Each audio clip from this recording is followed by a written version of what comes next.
aux côtés de leurs proches. Depuis le début de la crise, la secrétaire d'État Sophie Cluzel est en dialogue constant avec les acteurs du handicap. Avec elle, j'ai réuni l'ensemble de ces acteurs, des secteurs médico-sociaux et sociaux, dès le 4 mars dernier. Je veux rappeler qu'une cellule de crise spécifique a été armée à la Direction générale de la cohésion sociale, en lien permanent avec la cellule de crise santé. Un point de situation est fait tous les soirs avec les directeurs généraux des agences régionales de santé pour faire le bilan des démarches engagées et des difficultés rencontrées. Je laisse Sophie Cluzel rappeler le cadre qui a été posé pour accompagner la gestion de la crise dans le secteur du handicap et je reprendrai ensuite la parole pour évoquer cette question cruciale de l'accès aux soins. Bonjour à tous, merci cher Olivier. Tu l'as dit, cette crise est une épreuve pour tous et elle l'est en particulier pour les millions de personnes en situation de handicap. Parmi elles, nous savons combien certaines, plus que d'autres encore, peuvent être fragilisées par la crise. Je pense notamment, et je sais combien leurs proches sont inquiets, aux personnes que le handicap expose à des complications respiratoires graves, en particulier les personnes polyhandicapées et les personnes atteintes de maladies neuromusculaires. N'oublions pas que déjà, dans la vie quotidienne, certaines ont besoin d'un respirateur pour vivre la même vie que tout le monde. Je veux les assurer de notre mobilisation totale à leur égard. Vous menez chaque jour des combats. Ce nouveau combat contre le Covid-19, vous ne le menez pas seul. Le gouvernement, l'ensemble du gouvernement est à vos côtés. Nous avons pris depuis le début de la crise des mesures pour protéger et soutenir les personnes handicapées et leurs proches. Les 150 000 enfants et adultes dont les portes des externats ou des accueils de jour ont fermé pour mieux les protéger continuent à être accompagnés à domicile. Les parents peuvent en outre bénéficier d'un arrêt indemnisé par l'assurance maladie sans limite d'âge du proche aidé. Nous sommes aussi pleinement mobilisés aux côtés de ceux qui vivent en structures d'hébergement spécialisées. C'est le domicile de près de 300 000 adultes handicapés. Avec attention et bienveillance, nous avons la responsabilité d'assurer le respect des règles de confinement. Nous savons combien cela peut être une épreuve pour elles et pour tous ceux qui ne peuvent plus venir les visiter comme à l'ordinaire. Et je remercie l'ensemble des professionnels qui innovent chaque jour pour créer de nouvelles façons de maintenir le lien avec les familles. J'ai une pensée toute particulière pour tous les enfants en situation de handicap qui n'ont pas pu rejoindre leur famille et qui vivent en cette période entourés de professionnels du secteur du handicap et de la protection de l'enfance. Merci à eux de prendre tous soin de ces enfants. Adrien Taquet et moi-même sommes engagés à leur côté. Je veux dire toute l'attention que nous portons aux professionnels du médico-social dans leur ensemble, qui, plus que jamais, ne ménagent pas leur temps au sein des établissements comme auprès des personnes handicapées, à domicile. Leur action est remarquable. Ils comptent parmi les professionnels prioritaires pour bénéficier du système de garde d'enfants mis en place par l'Éducation nationale et les services locaux. Et du soutien psychologique est aussi possible, vous n'êtes pas seul. Nous avons aussi pris des mesures exceptionnelles pour assurer la continuité des droits des personnes en situation de handicap et le versement des prestations comme l'allocation adulte handicapé ou encore la prestation de compensation du handicap. Tous ces droits sont automatiquement prorogés de 6 mois pour éviter de mettre les personnes en difficulté. Les maisons départementales des personnes handicapées s'organisent pour poursuivre leur activité malgré la fermeture au public et traiter prioritairement les situations urgentes, avec l'appui des conseils départementaux que je remercie pour leur pleine mobilisation. Aussi, et je remercie Christelle Dubos pour son engagement, nous avons veillé à ce que les prestations servies par les caisses d'allocation familiale très mobilisées en cette période puissent être versées dès ce jour. Nous avons aussi garanti le revenu des travailleurs des établissements et services d'aide par le travail, en soutenant les établissements qui enregistrent des pertes d'activité. Ainsi, les entreprises adaptées peuvent bénéficier du chômage partiel également. Il est vraiment essentiel que l'emploi des personnes handicapées soit pleinement préservé. Et je salue toutes celles qui travaillent et tous ceux qui travaillent dans le strict respect des règles de protection sanitaire, notamment pour assurer la continuité des activités essentielles à notre pays et participer à la mobilisation nationale, aussi avec la production de matériel de protection. Je sais Muriel Pénicaud et Thibaut Guilly, hauts commissaires, très à la tâche avec nous et je les en remercie. Nous avons également travaillé avec Jean-Michel Blanquer à la continuité éducative pour les quelques 430 000 enfants en situation de handicap. En particulier, toutes les ressources disponibles pour aider à l'adaptation des devoirs ont été mises en accès libre et de nombreux guides, notamment pour les enfants autistes, sont disponibles pour les familles. De même, les enseignants ressources sont mobilisés et je les en remercie. Je n'oublie pas non plus les majeurs protégés. La garde des Sceaux a prolongé aussi les droits pour prévenir leurs difficultés. Nous travaillons également avec les autres ministères pour faciliter la gestion de leur vie quotidienne dans ce contexte de crise. Les associations du secteur sont enfin formidablement actives pour innover, trouver des solutions, créer du lien dans les territoires, notamment pour les personnes nombreuses qui vivent seules et parfois sont très isolées. Sur l'initiative du Conseil national consultatif des personnes handicapées et avec l'appui de l'Association nationale des centres ressources régionaux, une plateforme dont je redonne le lien www.solidaire-handicap.fr regroupe toutes ces initiatives pour faciliter aux personnes la recherche d'aide à proximité de chez elles. Pour autant, avec la prolongation du confinement et les problèmes qu'il crée pour les personnes, leurs proches et les établissements, nous devons nous adapter. C'est nécessaire en situation de crise et nous nous ajustons sans cesse. Je sais les grandes difficultés parfois, pour l'écoute permanente qui est la mienne de toutes les associations du secteur et des situations individuelles qu'il nous faut nous adapter au quotidien. Je sais notamment que la situation de confinement à domicile peut être très difficile à vivre. Je pense surtout à toutes les personnes pour lesquelles le maintien à domicile a possiblement des effets importants sur la santé mentale ou les troubles du comportement, qu'elles soient autistes, qu'elles connaissent des troubles psychiques, des déficits de l'attention, des déficiences intellectuelles. Pour cette raison, et le président de la République l'a annoncé le 2 avril, nous avons, en lien avec mon collègue Christophe Castaner, assoupli les règles de sortie pour toutes les personnes en situation de handicap qui seraient confrontées à des difficultés importantes. Sous réserve, bien sûr, de justifier de leur situation de handicap, elles pourront aussi ainsi sortir plus facilement et notamment rejoindre des lieux de dépaysement ouverts au public.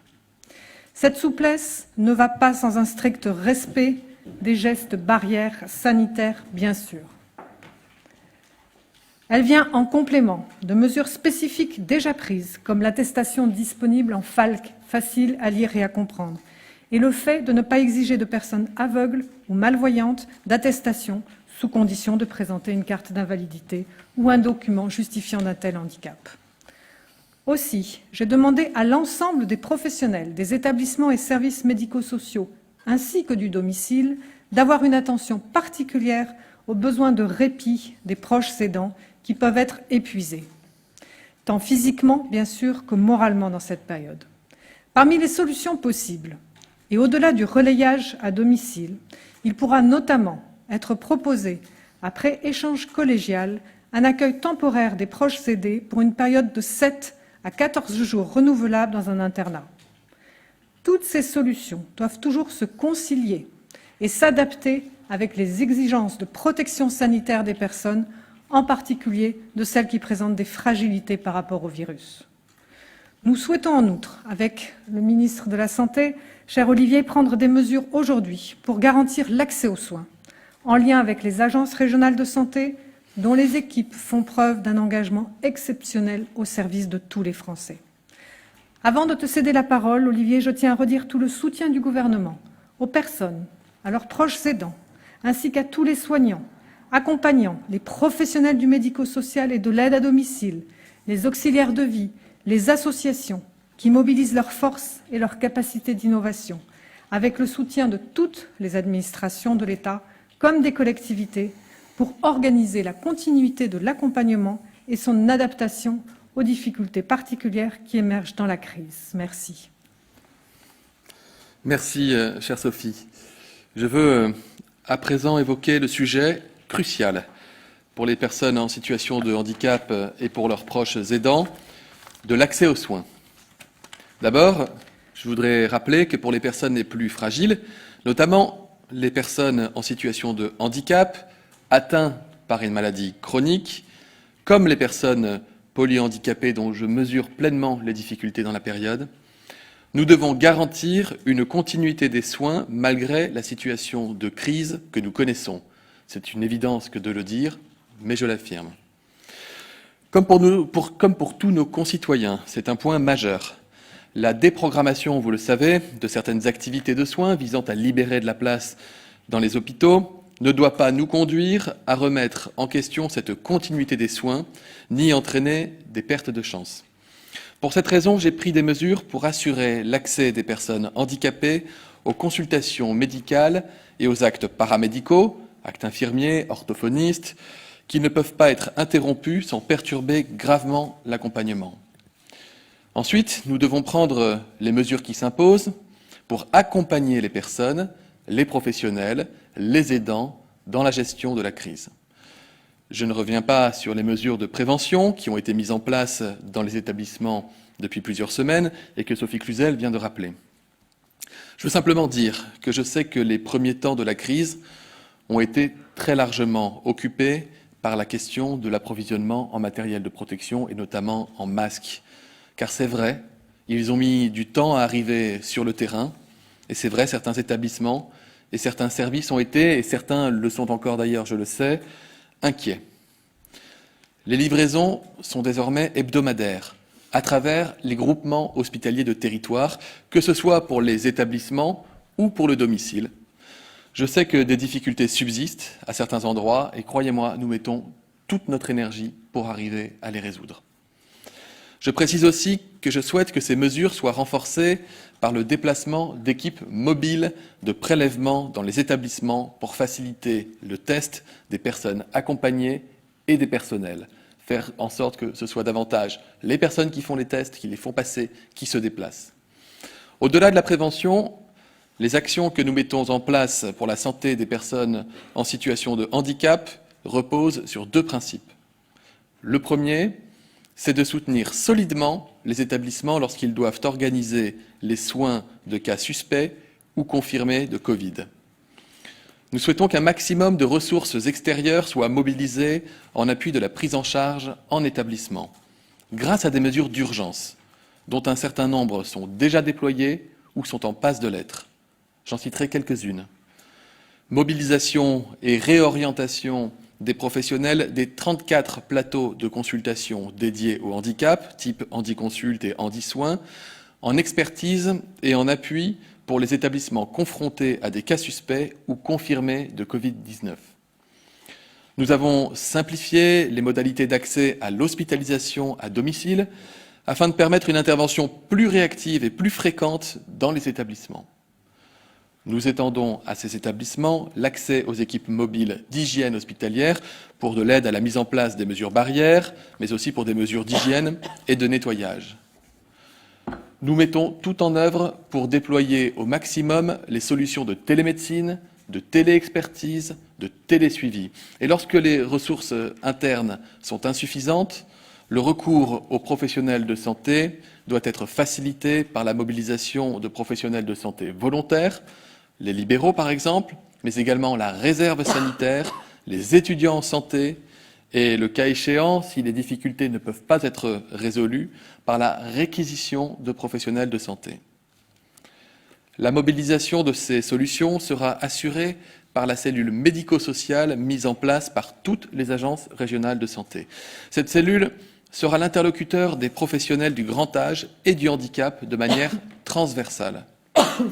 Et je profite de cette occasion pour saluer l'action formidable des agences régionales de santé qui déploient des efforts extraordinaires au bénéfice de nos concitoyens les plus fragiles.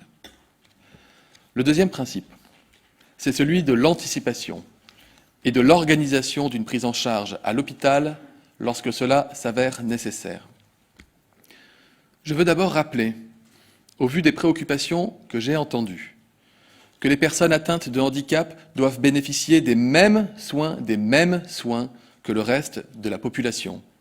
Le handicap ne doit pas être un critère de refus de soins, que l'on parle d'une hospitalisation simple ou d'une réanimation.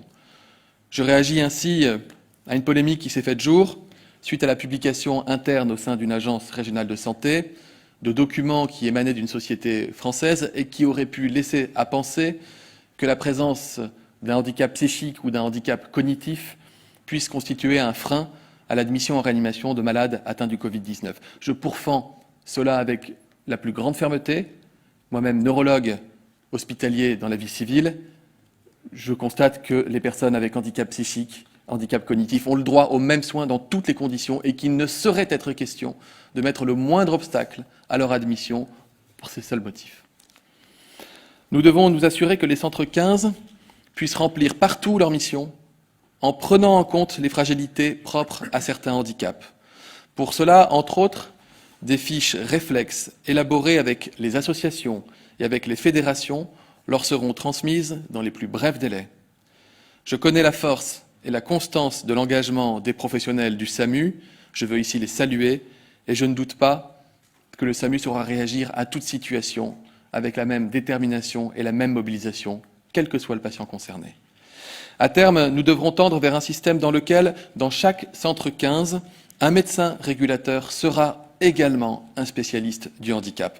C'est déjà le cas dans certains territoires qui se sont organisés et je les en remercie. Je veux que cela devienne désormais un standard. Lorsque l'hospitalisation est nécessaire, les personnes en situation de handicap, et notamment les personnes handicapées vieillissantes, bénéficieront de la filière d'admission directe dans les services hospitaliers, associant capacité hospitalière de court séjour, ce qu'on appelle les SSR, les soins de suite et de réadaptation, les hôpitaux de proximité, les établissements privés, tels que prévus par la stratégie de prise en charge des personnes âgées. En cas d'hospitalisation, la présence d'un aidant professionnel ou familial auprès de la personne handicapée devra être envisagée à titre exceptionnel et dans des conditions très strictes de sécurité, lorsque l'établissement de santé n'est pas en mesure d'apporter l'accompagnement nécessaire. C'est un point important. Ce sera compliqué à mettre en œuvre dans les établissements, mais il est nécessaire que nous puissions nous adapter aux besoins de nos concitoyens en situation de handicap. Ces actions ont vocation à être complétées, enrichies. Elles ne sont pas gravées dans le marbre. Tous les jours, les agences régionales de santé, les établissements de santé, les professionnels de santé, les professionnels du secteur du handicap, dans les établissements, dans les services à domicile, les auxiliaires de vie, les personnes en situation de handicap elles-mêmes, ainsi que leurs proches aidants, trouvent des solutions, innovent dans la capacité à prendre en charge et à accompagner. Je veux les saluer et leur dire toute mon admiration et toute ma reconnaissance. Je vous remercie. S'il y a des questions. Bastien Auger, TF1 LCI. Je vais relayer les questions de mes différents confrères. Et d'abord une question de Sophie Becherel de France Inter et de Marie-Annick Lebris de APM.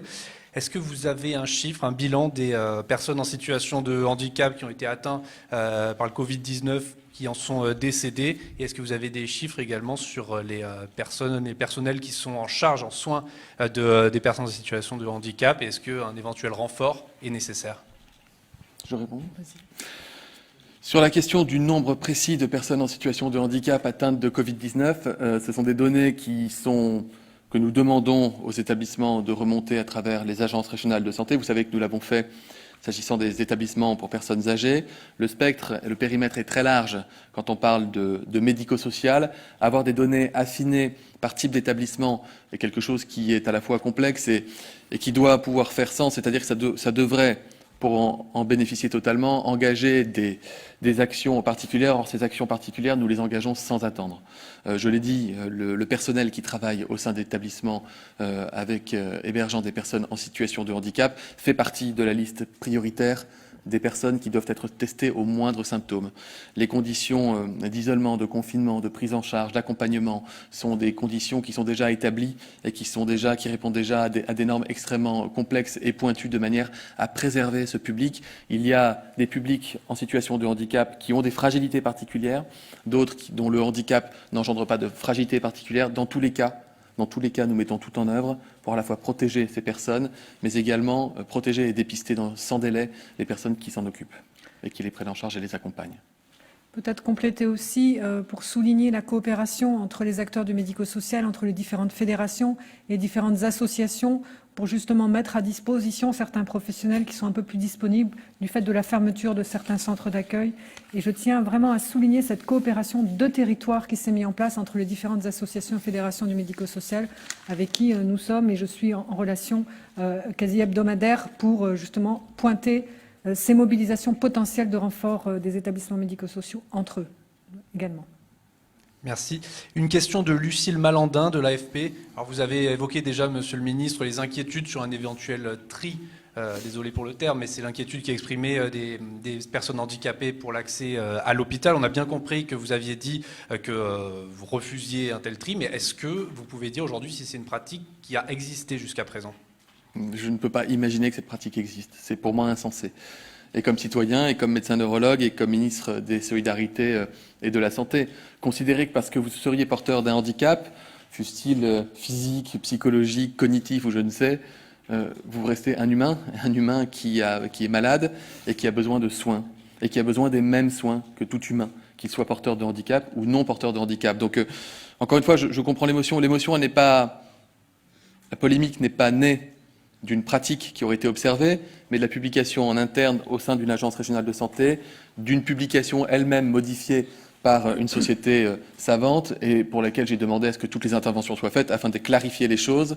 Je n'ai pas eu écho de situation de... Je ne peux même pas employer ce mot de tri qui me paraît, mais tellement éloigné des vocations de l'éthique, de la déontologie et de l'incroyable dévouement dont font preuve les professionnels de santé sur le territoire que je crois vous avoir répondu avec force. Il y a beaucoup de questions également sur le matériel, notamment de protection et notamment sur les masques. Vous avez déjà un petit peu évoqué la question, mais est-ce qu'il est possible d'avoir des éléments très précis sur quand et dans quelle quantité les personnes qui s'occupent des personnes en situation de handicap, que ce soit dans les établissements ou à domicile, vont avoir des masques et en quelle quantité ? Le secteur du médico-social avait fait une lettre ouverte. Vous vous en souvenez peut-être, vous m'aviez, je crois, interrogé sur cette lettre à propos d'une demande qui portait sur 500 000 masques chirurgicaux par jour destinés à ce secteur médico-social. C'est la décision que j'ai prise immédiatement que de faire en sorte que nous puissions livrer l'équivalent de 500 000 masques par jour. Alors ensuite, il y a toujours ces éternels, ils ne sont pas éternels, nous sommes en train d'y apporter des solutions. Problèmes de logistique pour lesquels nous avons renforcé nos schémas de distribution, notamment j'ai demandé l'aide des départements qui sont extrêmement impliqués. J'avais appelé Dominique Bussereau, que je remercie pour sa coopération permanente, qui est président de l'Association des départements de France, et parce qu'ils sont très liés au secteur médico-social, et donc ils nous aident pour la répartition du matériel de protection, à la fois à destination des établissements médico-sociaux, mais également de tous les acteurs du domicile, qui interviennent au domicile des personnes. Une question de Laure Martin, d'Egora. Quelle protection est prévue pour les mineurs atteints de handicap, et notamment ceux qui bénéficient d'une mesure de protection judiciaire, notamment ceux qui sont en IME et qui ont dû retourner chez eux à cause du confinement ? Alors là, je voudrais être très clair. Si un enfant, justement, de l'aide sociale à l'enfance retourne au domicile, c'est qu'il ne bénéficie pas d'une mesure judiciaire de placement, mais d'une mesure éducative. Et là, nous mettons vraiment la double protection, comme tous les enfants handicapés qui sont en IME et qui sont placés, notamment avec l'aide sociale à l'enfance, avec une articulation très importante avec les départements aussi, dont je remercie vraiment la coopération. Et avec Adrien Taquet, nous travaillons pour qu'il y ait justement une double mobilisation en même temps de l'éducateur qui pourra aussi faire de la surveillance de l'ensemble de la fratrie, venir en appui de la famille. Mais encore une fois, ce ne sont que les enfants qui font l'objet d'une mesure d'assistance éducative qui sont rentrés chez eux. Les autres sont dans des établissements et nous travaillons aussi, bien sûr, avec les services des conseils départementaux sur ce sujet. Merci. Je termine avec une question plus générale. Pour vous, Monsieur le Ministre, il y a beaucoup de questionnements et d'incompréhension par rapport à la question du port du masque. Hier, l'Académie de médecine a recommandé de rendre obligatoire le port du masque dans la rue pour tout le monde. Donald Trump aux États-Unis a recommandé à tous les Américains de sortir avec un masque. Alors d'une part, sans le porter lui-même, oui. Est-ce que vous allez rendre obligatoire le port du masque dans la rue ? Est-ce que vous recommandez aux Français de porter un masque quand ils sortent dans la rue ? Et si oui, comment les Français peuvent-ils se procurer des masques ? Depuis le premier jour et depuis ma première intervention à ce pupitre, je dis que nous avançons en marchant, que nous apprenons, que nous confortons et nous prenons toutes nos décisions politiques engageantes pour la population sur la base de recommandations scientifiques. Vous vous souvenez de cette phrase? Derrière chaque décision que nous prenons, il y a des blouses blanches qui travaillent. Nous avons expliqué semaine après semaine les raisons pour lesquelles le port du masque en population générale, j'avais même été précis en disant que pour avoir un impact potentiel sur une épidémie, quelle qu'elle soit, il faudrait que 60% de la population porte en permanence un masque. Vous devez vous en souvenir. J'entends qu'il y a des recommandations qui sont en train d'être édictées par des sociétés savantes, l'Académie de médecine, des collèges. J'entends aussi qu'à l'étranger, les choses peuvent évoluer dans un sens ou dans l'autre, avec des recommandations qui ne sont pas toujours très claires, parce que porter une écharpe n'est pas plus protecteur qu'un masque chirurgical, et parfois on peut entendre cela aussi venant de pays étrangers. Ce que je veux vous dire, c'est que sans attendre, le Premier ministre a engagé toute la filière textile et papier existante sur le territoire national pour procéder à la fabrication de masques destinés aux non-soignants. Des masques dont le pouvoir de protection doit être suffisant pour que ce soit intéressant de les porter, mais des masques qui ne protègent pas aussi bien que les masques chirurgicaux ou FFP2 destinés aux professionnels de santé en ville comme à l'hôpital. Si nous sommes en train de fabriquer ces masques à destination notamment, vous savez, des salariés, des personnes qu'on appelle les deuxièmes lignes, qui sont des personnes qui peuvent être au contact avec le public, y compris en période de confinement, mais qui ne relèvent pas du port du masque chirurgical et du masque FFP2, rien ne nous empêche d'envisager toute possibilité à l'heure où nous viendrons à lever le confinement. Cette heure n'est pas arrivée, l'heure de ces décisions n'est pas arrivée. En revanche, nous avons l'esprit alerte, nous ne nous restons pas campés sur des positions, et surtout quand les positions de la communauté scientifique évoluent. Donc en transparence, j'aurai à communiquer sur ce sujet lorsque j'aurai suffisamment de données, suffisamment de retours, suffisamment de recommandations, et que je pourrai également parler des conditions dans lesquelles ce type de disposition pourrait être annoncé et appliqué sur notre territoire.